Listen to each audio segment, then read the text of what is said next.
High blood pressure અને અન્ય બીમારી.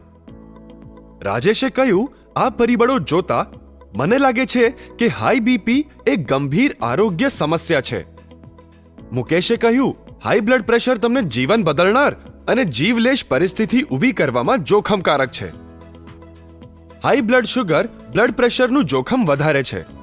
આપણી કિડનીમાં રહેલી નાની રક્તવાહિનીઓ શરીરમાં રહેલા નકામા પદાર્થોને દૂર કરવા ગાળણીનું કામ કરે છે. ગ્લુકોઝનું લેવલ જેમ આપણા લોહીમાં વધે છે અને શરીરમાં વહે છે, તે રક્તવાહિનીઓને નુકસાન પહોંચાડે છે અને કિડનીના કાર્યને અવરોધે છે. નબળી કિડની બીપીને નિયંત્રિત કરી શકતી નથી. પરિણામે બ્લડ પ્રેશરમાં વધારો થાય છે.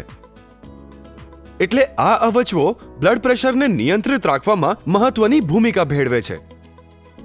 પ્રિયાએ પૂછ્યું, શું લોહીનું ઊંચું દબાણ એ ગર્ભાવસ્થાને અસર કરે છે? લોહીનું ઊંચું દબાણ 10% ગર્ભાવસ્થામાં મુશ્કેલીનું કારણ બને છે. હાઈ બ્લડ પ્રેશર ધરાવતી મહિલાએ ગર્ભવતી બનતા પહેલા સાવચેતીના જરૂર પગલાં ભરવા જોઈએ. તમારા હેલ્થકેર પ્રોવાઇડરની નિયમિત સલાહ લો અને તેમની સલાહને અનુસરો. શરદી, ઉધરસ અને તાવ જેવી સામાન્ય બીમારીની દવા પણ બ્લડ પ્રેશરમાં નુકસાનદાયક છે. જો તમારી કોઈ સમસ્યા સર્જાઈ તો તમારા ડોક્ટરની સલાહ લો.